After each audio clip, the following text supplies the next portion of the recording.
오늘 이 저녁에는 제목을 이렇게 한번 잡아봤어요. 바른 나라 사랑법, 바른 나라 사랑법이라는 제목으로 우리 말씀 함께 나누도록 하겠습니다.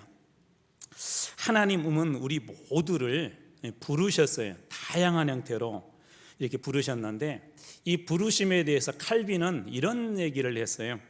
직업에도 이렇게 소명이 있다 하여서 직업 소명서를 주장하는데, 모든 직업은 하나님의 부르심으로 거룩한 것이다 라고 그렇게 이야기합니다.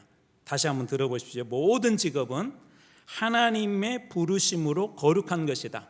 그러니까 우리에게 이 주어진 이 세상의 직업도 성직으로 이렇게 본 거예요. 그래서 모든 부르심, 우리 학생들로 이야기하자면 학생으로 부르신 것도 거룩한 것이라는 것이고, 우리 직장 생활도 마찬가지고, 또 교회의 부르심도 마찬가지입니다. 이러한 우리 모두는 각각의 다양한 형태로 하나님께서 불러주신 부르심이 있는데, 우리만 하더라도 첫 번째로는 구원으로 하나님께서 우리를 불러주셨고요, 두 번째로는 구원받은 사람, 신앙의 그런 삶으로 또 우리를 불러주셨고, 또 그렇게 모이게 하신 우리 교회로 불러주셨고, 또 세상에서는 직장이나 혹은 우리 직업 같은 것으로 이렇게 불러주셨고, 또 무엇보다도 민족의 한 사람, 대한민국 국민이라는 한 사람으로서 불러주신 다양한 부르심들이 우리들에게 있습니다. 이런 부르심에는 하나님의 그 목적이 있으시죠. 꽃밭에 꽃을 이렇게 보면은 대충 심어놓은 것 같지만 정원사들은 대충 심지 않습니다. 나름대로 계획을 하고, 왜 여기에다 빨간 꽃을 심었는지, 왜 저기에다 노란 꽃을 심은지 다 나름대로 정원사에게는 그 꽃을 심어놓은 그 이유가 있어요.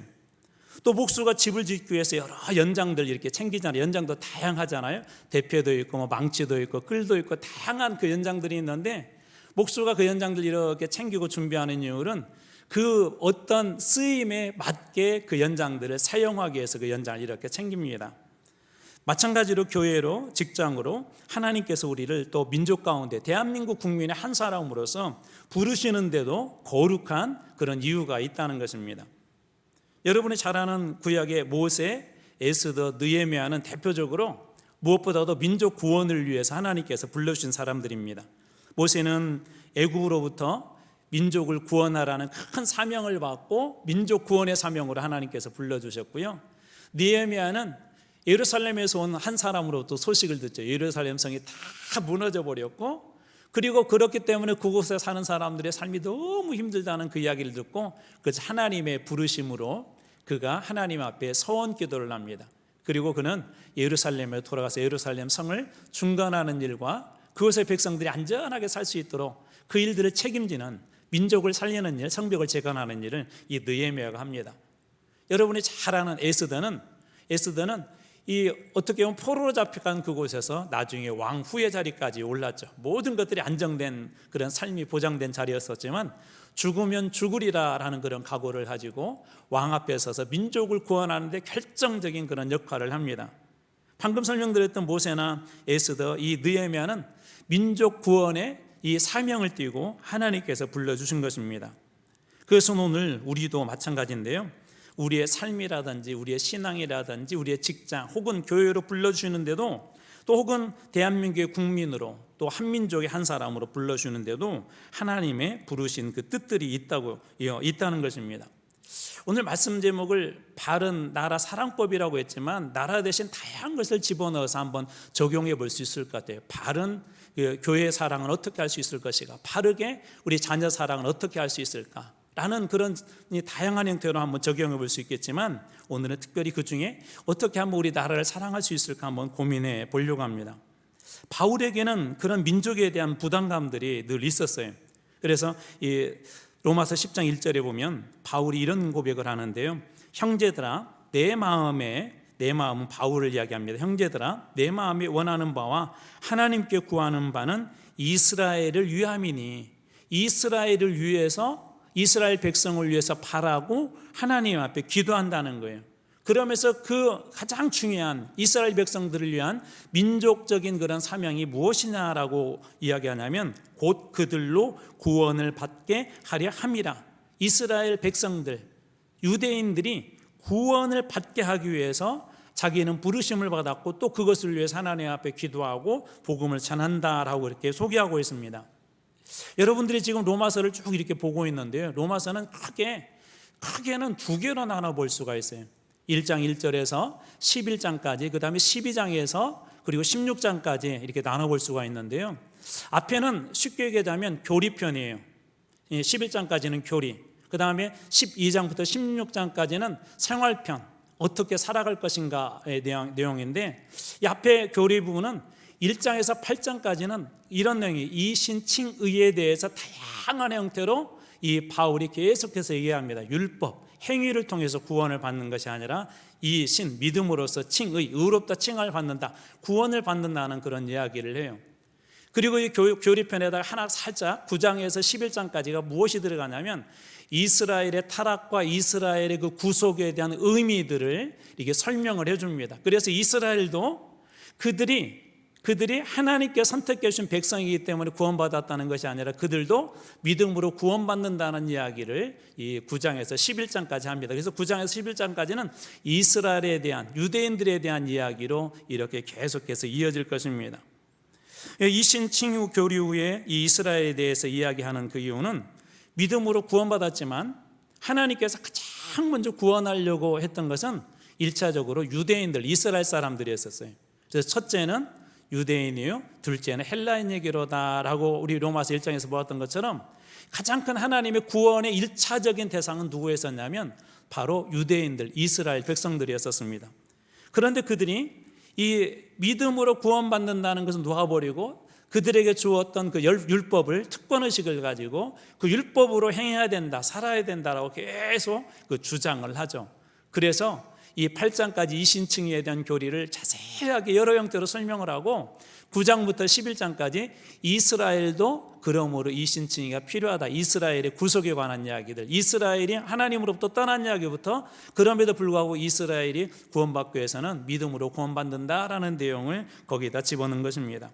어떻게 보면 그 교리를 중간 점검하고 그리고 이제 생활편으로 어떻게 살아갈 것인가를 이해하기 위한 다리와 같은 그 내용의 시작이 오늘 그 본문의 시작입니다. 일종의 중간 점검인 것이죠.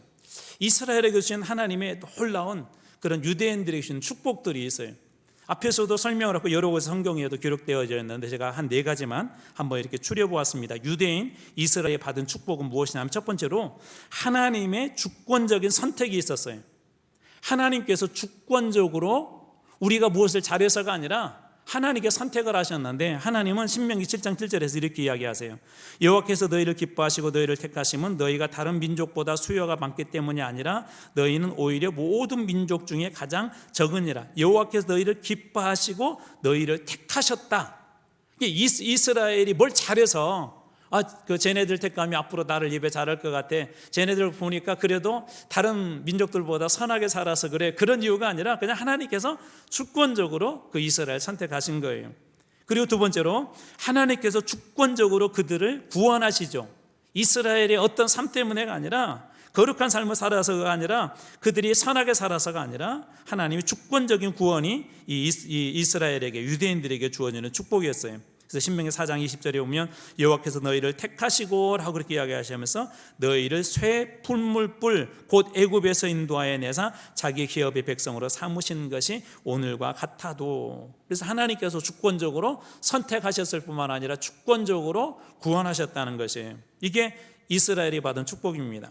또 세 번째로는 하나님의 놀라운 종합 선물이 있어요. 오늘 본문에 등장하는데요, 오늘 본문의 4절에 보면 그들은 이스라엘 사람들이라 그들에게는 양자됨, 하나님의 자녀됨과 영광과 언약들과 율법을 세우신 것과 예배와 약속들이 있었다. 양자됨, 영광, 언약, 율법, 예배, 약속을 소유했대요.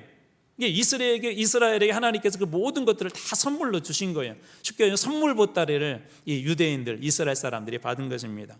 그리고 네 번째로 이 유대인, 이스라엘이 받은 축복은 뭐냐면 그리스도가 그들에게서 태어났다는 거예요.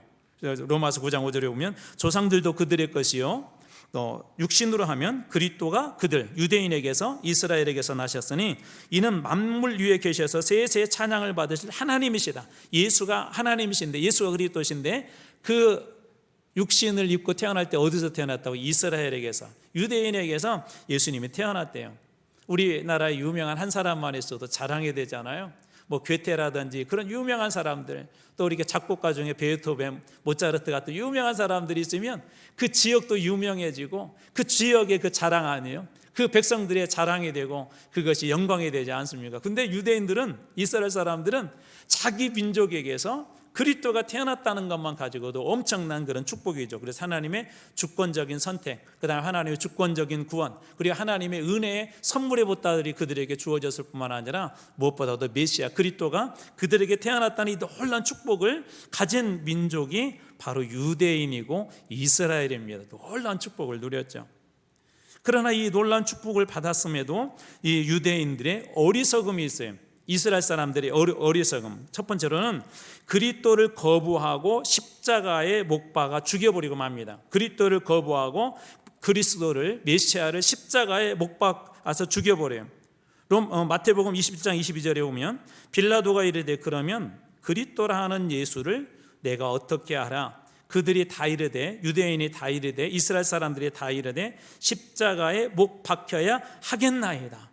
십자가에 못을 박아라고, 십자가에 달아 죽여라고. 그렇게 해서 그들은 예수가 그리스도라는 것을 알지도 못하고 믿지도 못하고 깨닫지도 못하고 많은 유대인들이 예수를 십자가에 못 박아버립니다. 엄청난 하나님으로부터 축복을 받았음에도 불구하고 정작 구약에 예언했던 메시아가 왔을 때 그 메시아를 거부해요.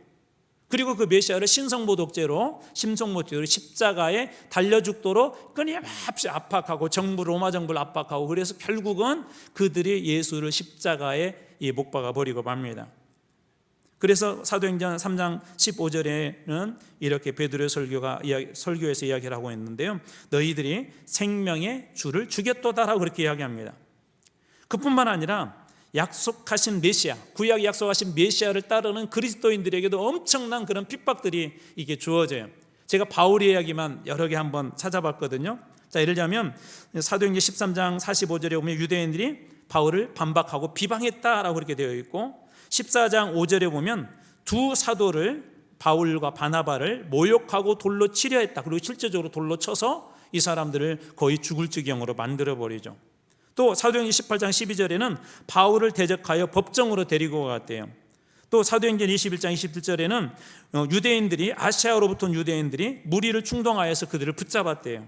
또 사도행전 25장 2절에 보면 대제사장들과 유대인 중 높은 사람들이 바울을 고소했다라고 그렇게 이야기합니다. 그러니까 그리스도, 이 메시아뿐만 아니라 이들은 메시아를 따르는 사람, 그리스도인들도 끊임없이 그렇게 이들이 핍박합니다.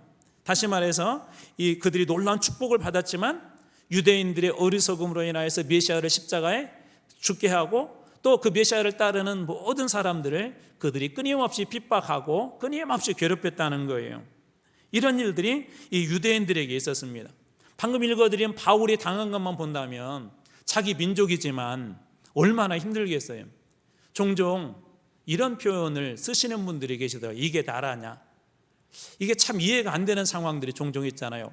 정부나 경찰이나 그런 기관에서 어려울 때 빨리 나서서 어떤 사람을 도와줘야 되는데 방치했다가 엄청난 큰 참사로 이어지는 그런 때가 있지 않습니까? 이런 일을 겪고 나면 사람들이 어떤 생각이 드냐면요, 나 이 나라에 살고 싶지 않다. 그리고 같은 동족인데도 나 이 나라 사람 싫다, 우리나라 사람 싫다, 그런 원망과 좌절감들이 사람들에게 이렇게 엄습해 옵니다. 근데 사도 바울은 그렇지 않았어요. 오늘 말씀의 9장 1절을 1절과 2절을 좀 나눠서 다른 번역본으로 제가 한번 볼게요. 새 번역에 보면 이렇게 이야기합니다. 나는 그리스도 안에서 참말을 하고 거짓말을 하지 않습니다. 내 양심이 성령을 힘입어서 성령 충만하여서 이것을 증언하여 줍니다. 이게 무슨 얘기냐면 내가 지금 여러분들한테 하는 말은 참말인데 이건 내가 그냥 하는 말이 아니라 성령을 힘입어서 성령 충만하여서 성령께서 나에게 그렇게 하신 것입니다 라고 하면서 하나님께서 주신 마음이다 라고 이렇게 이야기를 해요. 어떤 삶이나 사물 현상을 바라보는데 중요한 것 중에 하나가 여러분 무엇이죠? 관점이라는 거 있잖아요. 관점. 어떻게 바라보느냐에 따라서 우리의 생각이 달라지고 태도가 달라지고 또 우리 그 위에 결과들이 이렇게 달라지지 않습니까? 그리스도인들은 어떤 관점으로 봐야 될까요? 아까 그런 상황들이 일어났다고 봐요. 작년에 비가 많이 왔을 때 오송 그 지하차도에서 참사가 났잖아요. 엄청나게 많은 분들이 돌아가셨는데 혹시 그때 이게 마지막 순간에 가족들하고 통화했던 내용을 들은 분이 계시나요? 그 중에 한 분은 예수 믿는 분이셨어요. 통화하는데 자기는 곧 죽을 것 같다고, 하나님 저 죽을 것 같대요, 막 살려주세요 라고 그렇게 남편하고 통화했는데 바로 그것이 마지막 통화가 되고, 그리고 그곳에서 생을 마무리했어요. 어떤 잘못도 없는데 어쩌면 아마 그분은 나름대로 열심히 신앙생활을 했을 것이고 또 나름대로 열심히 자기 인생의 걸음들을 성실하게 걸어왔을 것 같아요. 그런 상황이 벌어졌을 때 어떻게 봐야 되냐는 거예요. 그것을 어떻게 봐야 되냐는 것이죠. 어떻게 보면 이 바울에게서 유대인들은 끊임없이, 다른 사람들은, 이방인들은 그럴 수 있다고 쳐요. 그런데 자기 동족들이 누구보다도 이 바울이 율법에 능한 사람이고 정말 정통 유대인이었었고 그에게 뛰어난 학문이 있었고 그에게 많은 그런 지식이 있다는 걸 알고 그가 예수를 믿었다고 할 때는 최소한 그렇다면 저 사람이, 바울이라는 사람이 예수를 믿는다고 하는데 뭐가 있는가 하냐라고 의구심이라도 가져야 되는데 그런 건 없이 바울을 끊임없이 그 동족들이 핍박을 하고 그렇게 합니다. 그런데 그때 바울은 뭐라고 하냐면 성령님께서 나에게 주신 마음이 있어요. 내가 지금부터 하는 말은 참말입니다. 나는 정말 이게 진심입니다라고 그렇게 고백을 합니다. 여러분이 잘 아는 그 느헤미야도 어떻게 했다고 그랬죠? 어려운 고향에 대한 소식을 들었고 느헤미야는 어느 정도 이제 직장과 직업이 안정되어 있었고 포로로 잡혀왔었지만 그는 상당히 좋은 그런 위치에 있었죠. 사회적인 권위도 있었고 아마 물질적으로도 부족함이 없었을 것 같아요. 그런데 느헤미야가 예루살렘의 소식을 듣고 어떻게 합니까? 느헤미야 1장 4절에 보면 내가 이 말을 듣고 앉아서 수일 동안 슬피하며 하늘의 하나님 앞에 금식하며 기도했다. 느헤미야가 어떻게 그렇게 할 수 있었던 것이죠? 여러분, 나라와 민족이 어려울 때, 교회가 어려울 때 정말 수일 동안 앉아서 아무것도 먹지 아니하고 하나님 앞에 금식하며 기도할 수 있는 이 마음이 어디서 나올까요? 우리 의지에서 저는 나온다고 생각하지 않습니다. 인간의 의지는 그만큼이 될 수가 없어요. 인간은 자기중심적이고 탐욕적이기 때문에 결코 자기의 시간과 모든 걸 다 내려놓고 하나님 앞에 그렇게 금식하며 기도한다는 게 쉽지 않습니다. 저는 여러분들이 우리 다음 세대를 위한 특별 기도에 나온 것도 물론 여러분들이 의지도 있고 결단도 있지만 이게 성령님의 도우심이라고 봐요. 그 중에 아마 어떤 분들은 정말 하나님께서 어쩌면 이 시대에 그 입술을 열어서 기도하게 하시고 그 기도를 통해서 이루고 싶은 분이 계시기 때문에 새벽 힘들고 어렵지만 그래도 이번 특별 새벽기도에 한번 나가보자라고 그런 마음으로 나온 분도 저는 계실 거라고 믿어요. 하나님의 역사는 정말 아무도 알 수가 없어요. 여러분들에게 설명드린 것처럼 하나님 앞에 우리가 설 때 늘 기억해, 하나님의 역사는 정말 아무도 모릅니다. 제가 그래서 우리 아이들 함부로 남모래 이렇게 막 뭐라고 비난하고 막 비판하고 아이들 남모래고 그렇게 하지 말라고 그러잖아요. 그 아이의 인생을 하나님이 써주시면 하나님의 역사가 어떻게 일어날지는 우리는 상상할 수가 없어요.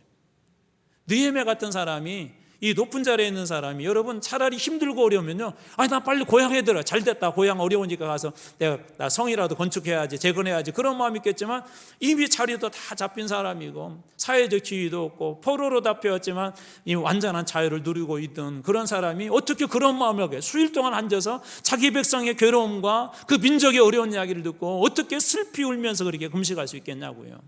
근데 느헤미야는 그렇게 했다는 거예요. 예수님도 그러셨죠. 누가복음 19장 41절에 보면 가까이 오사 예루살렘 성을 보시고 우셨다. 여러분, 어떻게 자기 민족의 어려운 이야기를 듣고 또 예수님은 예루살렘 성이 멸망할 것을 아셨잖아요. 그걸 보시고 어떻게 울 수 있을까요?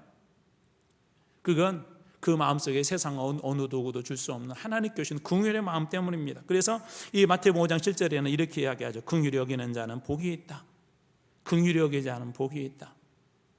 저는 오래전에 이렇게 텔레비전이나 뉴스 같은데, 신문 같은데 어떤 사람이 사고를 당해 죽었다 그러면 어른들이 신문 읽다가 텔레비전 보다가 이렇게 탄식하는 것을 많이 들었어요. 그 사람 어떡하냐, 불쌍해서 어떡하냐. 전혀 나하고 상관도 없고요, 그냥 우리나라 사람이고 그냥 신문에 나와 있고 방송에 뉴스에 나오는 그런 소식만 듣고도 옛날 어른들은 그런 분들이 많이 계셨어요. 그 사람 불쌍해서 어떡하냐. 그런데 어느 순간 목사인 저부터 지금 텔레비전에서 나오는 수많은 그런 이야기들을 보십시오. 최근에 일어난 그런 사건들을 보십시오. 우리 젊은 세대들 안에 일어나고 있는 일들을 보십시오. 과거에 감히 상상할 수 없는 악한 일들이 이 세상 여기저기에서 일어나는데도 그것을 놓고 통곡하고 울부짖고 하나님 앞에 어떡하냐고, 우리 아이들 어떡하냐고, 우리 자녀들의 인생 어떡하냐고, 우리 민족의 미래 어떡하냐고 고민하는 사람들을 거의 볼 수가 없습니다. 그래서 이번 한 주간 동안 우리가 성령님의 임재를 놓고 같이 기도하자고 한 이유는 하나님의 마음을 우리가 한번 품어보고자 하는 거예요. 성령 충만하다는 것은요, 어떤 힘과 능력을 가지고 내 삶이 힘드니까 그걸 이겨나가야 하지라는 그런 의미의 충만해야. 성령 충만이라는 건 뭐냐면 하나님의 마음을 소유하고 하나님의 시선으로 볼 수 있는 그 능력이 성령 충만이에요. 힘과 권능이 성령 충만의 핵심이 아니라 성령 충만하게 되면 하나님의 마음과 하나님의 생각으로 세상을 보게 돼요. 별것 아닌데 그것이 긍휼히 여겨지고, 남의 이야기인데 그 이야기를 놓고 하나님 앞에 눈물을 흘리며 기도하고, 그게 성령 충만인 것입니다. 바울에게 그래서 그런 마음이 있었어요. 유대인들이 이렇게 많은 축복을 받았는데 어긋난 유대인들의 모습을 보면서, 여러분, 제가 여러분에게 하는 말은 지금부터 참말입니다. 성령님께서 하십니다. 제가 성령 안에 사는 말입니다 하면서 그의 마음의 고통을 이렇게 얘기합니다. 9장 2절에 세 번역입니다. 나에게는 큰 슬픔이 있고 내 마음에는 끊임없는 고통이 있습니다.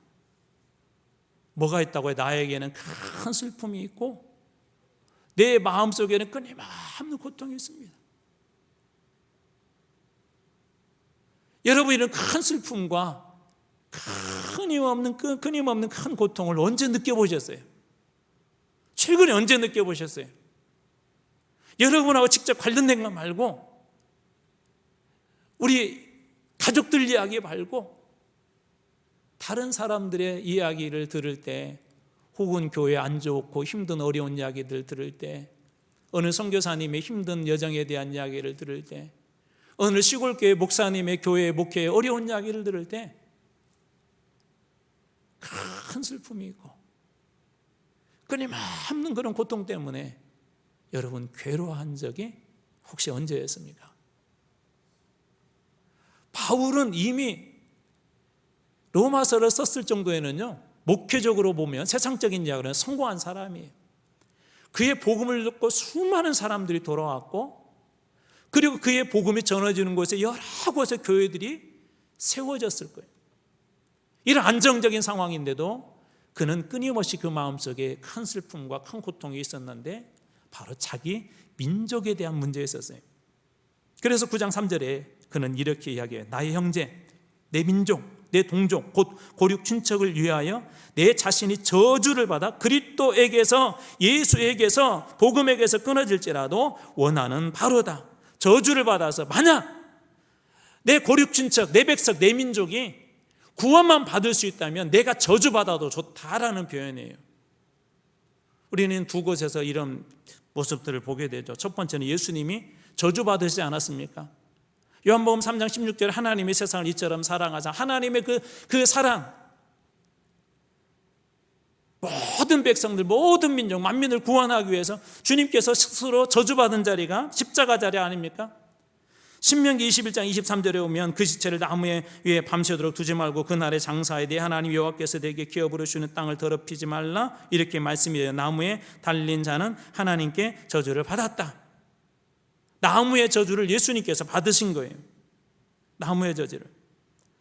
또 여러분들이 잘 아는 모세도 이런 사건이 있었죠. 금송아지 사건 때문에 이스라엘 백성들을 광야에서 하나님께 다 죽이겠다고 할 때 출애굽기 32장 32절에 이런 얘기를 합니다. 그러나 이제 그들의 죄를 사하시옵소서. 그렇지 아니하시면 원하건대 주께서 기록하신 책 생명책에서 내 이름을 지워버려 주옵소서.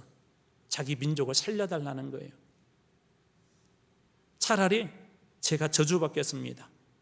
차라리 그들을 살려주십시오 라고 이렇게 이야기하는 것입니다. 바울의 슬픔과 고통은 결국 무엇이죠?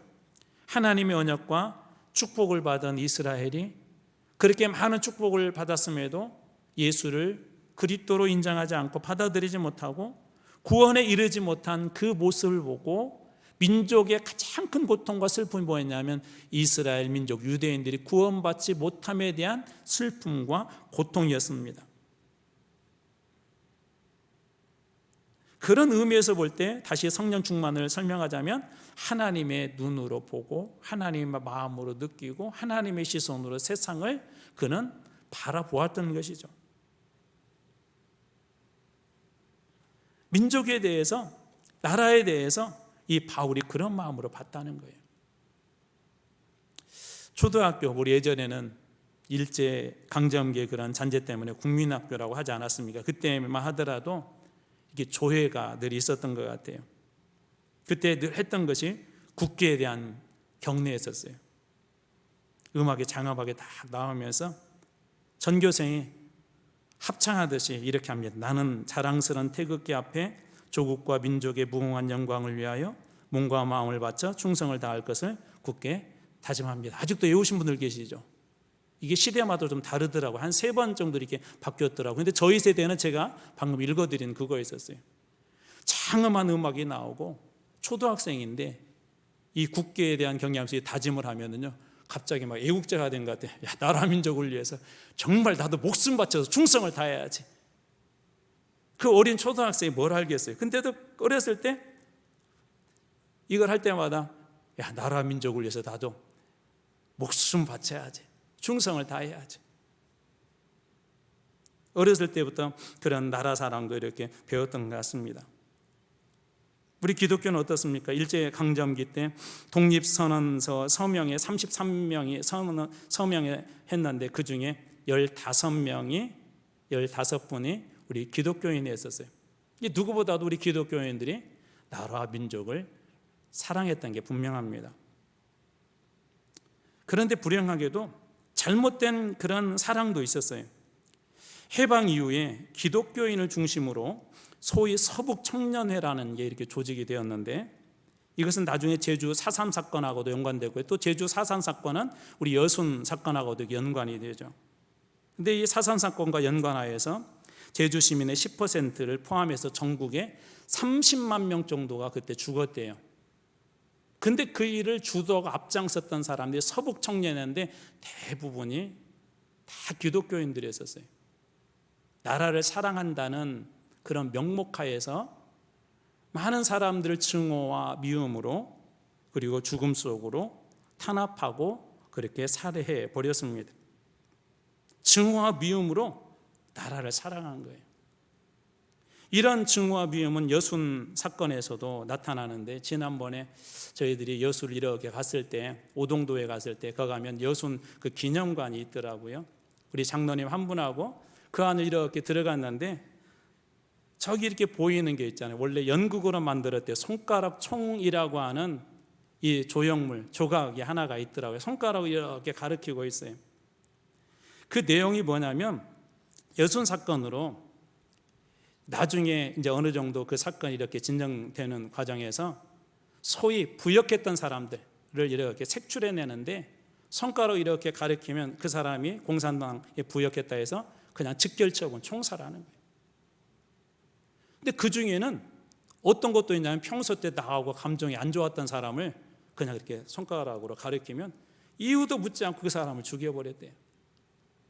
그렇게 해서 그때 당시에 여수 지역 사회연구소의 그 자료에 의하면 이 여수와 순천에서 7천여 명의 사람들이, 7천여 명의 무고한 그 시민들이 죽임을 당했다라고 그렇게 이야기합니다. 대부분 증오와 그런 미움이었었죠. 아마 이분들도, 앞장섰던 사람들도 전부 다 나라를 사랑했기 때문에 그렇게 했다고 이야기할 거예요. 우리 광주 민주화운동은 어떻습니까? 나라를 사랑하고 지킨다는 그런 명분으로 계엄군들이 들어왔고, 죄 없는 많은 시민들이 나라를 지킨다는 명분하에 그 사람들에 의해서 죽임을 당하지 않았습니까? 기독교 그리스도인이라는 이름으로 행하는 것이 중요한 것이 아니라 그것이 미움과 증오에서 시작되었고, 하나님을 사랑하는 것보다 또 다른 것을 더 사랑하는 게 이게 위험한 거예요. 그분들 중에 그렇지 않다면 저는 그분들도 정말 나라를 사랑한다고 봐요. 그런 마음이 진짜 아니라면. 그런데 문제는 뭐냐면 아무리 우리 인간이 가지고 있는 힘으로 나라를 사랑한다 하더라도 이것이 위험할 수밖에 없는 것은 본인들이 생각할 때는 민족을 사랑하고 나라를 사랑하는 것이지만 그것이 아주 위험하다는 것을 깨닫지 못한다는 게 사실은 더 위험한 거예요. 예를 들자면 예수님께서 성전에 이렇게 가셨을 때 성전에서 장사하는 사람들을 만났어요. 근데 그 장사하는 사람들 그 모든 것들을 막 예수님이 다 뒤엎고 거기서 난리를 피우죠. 막 소위 예수님이 엄청나게 그때 화를 내셨어요. 그런데 그 배경을 가만히 보면 이분들이 성전을 사랑하고 나름대로 예배를 잘 드리기 위해서 그렇게 한 거예요. 저 멀리에서 흠없는 재물을 가져온다는 게 쉽지 않은데 성전에서 제사장들이 소위 검증해 준 것으로 제사를 드리면 흠없는 것으로 제사를 드리기 때문에 얼마나 좋아요. 온전한 예배를 드릴 수가 있으니까. 그런데 예수님은 그렇게 말씀하지 않았어요. 왜 그렇죠? 겉으로 볼 때는 성전을 사랑하고 하나님 앞에 예배드리는 걸 사랑했지만 그들 마음속에는 뭐가 있었을까요? 자신들의 이익과 욕망이 그 안에 자리 잡고 있었어요. 유대인들의 문제가 그런 것들이에요. 그들이 하나님의 율법을 가졌다고 또 하나님의 백성이라고 그것을 자랑하면서 배타주의로 율법주의로 자기 중심주의로 그리고 심지어 우리가 이렇게 율법적으로 살기 때문에 우리는 예수 잘 믿는 하나님 잘 믿는 사람들이라고 자기 과시를 합니다. 철저하게 말씀의 근본 의도는 없애버리고 어느 순간에 그것이 특권이 된 거예요. 저희들도 그렇게 빠질 수가 있어요. 여기 내려와서는 그런 얘기 못 들었는데요. 서울에서는 가끔 이렇게 노예 같은 데 가면 어느 교회 목사님 어느 교회에서 그러면 어느 교회 그러면 어느 장로님은 나는 서울의 큰 교회 장로예요. 큰 교회 장로님이라는 게 이게 특권처럼 또 어느 목사님도 나는 큰 교회 목사예요. 그게 특권처럼 유대인들의 문제가 거기가 있었던 거예요. 하나님께서 우리에게 그 특권과 축복을 자랑하라고 주신 건 아니잖아요.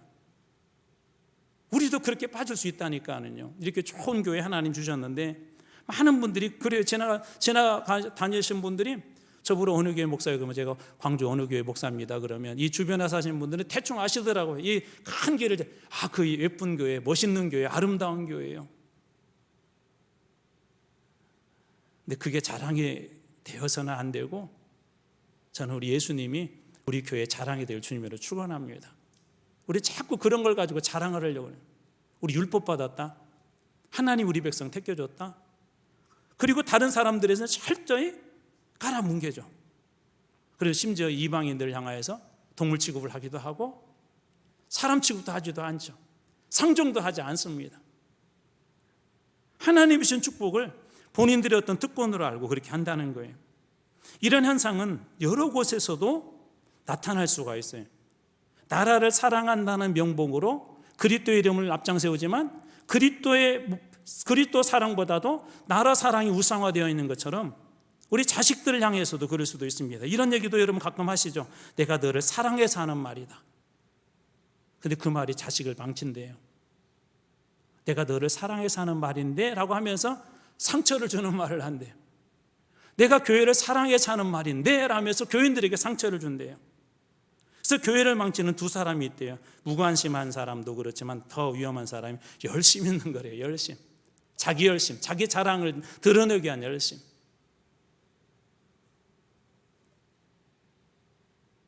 예수님의 경고를 보십시오. 요한복음 2장 17절입니다. 제자들이 성경 말씀의 주의 전을 사모하는 열심이 나를 삼키기라 한 것을 기억하더라. 열심보다 중요한 게 뭐죠? 그리스도인들에게는 하나님이 항상 우선이 돼야 됩니다. 나라 사랑도 마찬가지예요. 자녀 사랑도 하나님의 사랑을 우리가 충분히 깨닫고 느끼고 그 안에서 누리지 못하면은요 온전한 사랑을 결코 할 수가 없습니다. 어느 텔레비전을 잠깐 보니까 다시 이렇게 이제 이분이 이혼을 했다가 이제 새로운 이렇게 짝을 좀 만나고 싶었던 것 같아요. 근데 소개하는 중에 참 제 마음속에 조금 이렇게 참 가슴이 아픈 한 남성의 소개가 있었어요. 어떤 소개냐면 자기는 어렸을 때 아버지가 일찍 돌아가셔가지고 아버지가 어떤 분인지 다른 말로 바꿔요. 아버지의 역할을 모른대요. 아버지로서 어떻게 해야 될지를 모른대요. 그래서 자기는 그런 아내를 만나고 싶대요. 그 아내가 부모님과 관계가 좋은 사람. 그래서 그 가정에 이제 장인 장모님이 되겠죠. 장인 장모님을 아버지의 모델로, 장인을 아버지의 모델로 이렇게 삼고 장모님을 어머니의 모델로 삼고 한번 행복한 가정을 한번 이루고 싶다라고 그런 꿈을 이야기하더라고요. 뭐가 중요하다는 거? 모델이 중요하죠. 하나님의 사랑을 충분히 받아보지 못하고 하나님의 은혜를 풍성하게 누려보지 못한 사람이 어떻게 나라를 사랑할 수 있겠냐고요. 여러분, 자녀를 어떻게 사랑할 수 있을까요? 저보다 연세 더 드신 분들도 여러분 한번 이런 후회된 적 있으시죠? 내가 그때 알았더라면 우리 아이들 더 잘 키웠을 텐데, 더 사랑해 줬을 텐데, 우리 아이들 더 행복하게 이렇게 해줄 터인데, 우리 모르고 부모의 역할을 하다가 어느 순간에 후회된 그런 적 한두 번씩 있으시잖아요. 자녀를 사랑하든 나라 민족을 사랑하든 중요한 것이죠. 하나님의 사랑을 저는 여러분들이 먼저 풍성하게 누리고 주님으로 축원합니다. 사랑이, 참 사랑이 무엇인지, 참 은혜가 무엇인지 그걸 누리게 될 때, 그때 우리는 사람이 되었던, 나라가 되었던, 민족이 되었던 진정으로 사랑할 수 있는 능력과 힘과 여유를 소유하게 됩니다. 리처드 백스터라고 하는 그 목사님이 쓴 참된 목자에 이런 얘기가 있어요. 감히 말하건대 학생들이 구세주보다 피조물을 먼저 연구하고 신학을 알기 전에 물리학, 형이상학, 수학을 연구하는 것은 중대한 실수며 그리스도인의 학문에 위험한 결과를 가져올 것이다. 무슨 얘기냐면 하나님을 먼저 깊이 깨달아 알고 학문을 하라는 얘기예요. 깊이 깨달아 알게 될 때 그 학문도 유익하게 되고 학문도 의미가 있다는 것입니다. 자, 그렇다면 오늘 사도 바울이 우리들에게 보여준 그림이 무엇이죠? 나는 내 고륙 친척을 위하여서 저주받아도 괜찮다 하면서 그가 보여준 참된 사랑은 무엇이죠?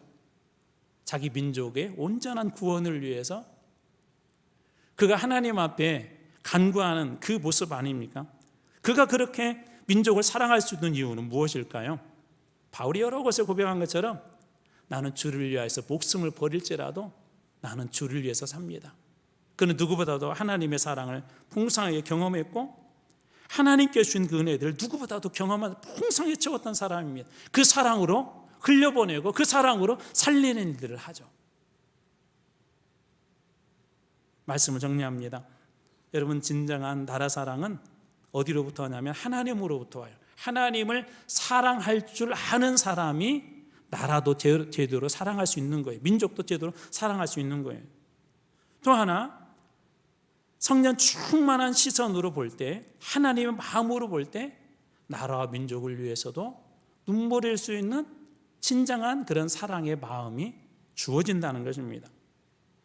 마지막으로 하나 더 붙이자면 여러분, 예수님의 마음을 품으십시오. 그럴 때 길거리에서 방황가 있는 우리 젊은 아이들을 보면서도 우리 마음속에 큰 고통과 기도의 눈물의 기도가 나올 것이고, 우리 교인 중에 누군가 어렵고 힘들다고 할 때 내 힘과 능력으로는 할 수는 없지만 그때 그를 위해서 금식하고 기도할 수 있는 주님의 은혜가 주어질 것이고, 예수님의 마음으로 바라볼 때 하나님께서 그를 향하여 흘릴 수 있는 눈물과 간절한 기도의 제목도 우리들에게 주실 것입니다. 사랑하는 성도 여러분, 무엇인가를 사랑하기를 원합니까? 여러분, 자녀를 사랑하기를 원합니까? 이 나라 민족을 진짜 사랑하기를 원합니까? 그러면 하나님을 다 사랑하십시오. 그리고 성령님의 시선을 하나님의 시선으로 바라보십시오.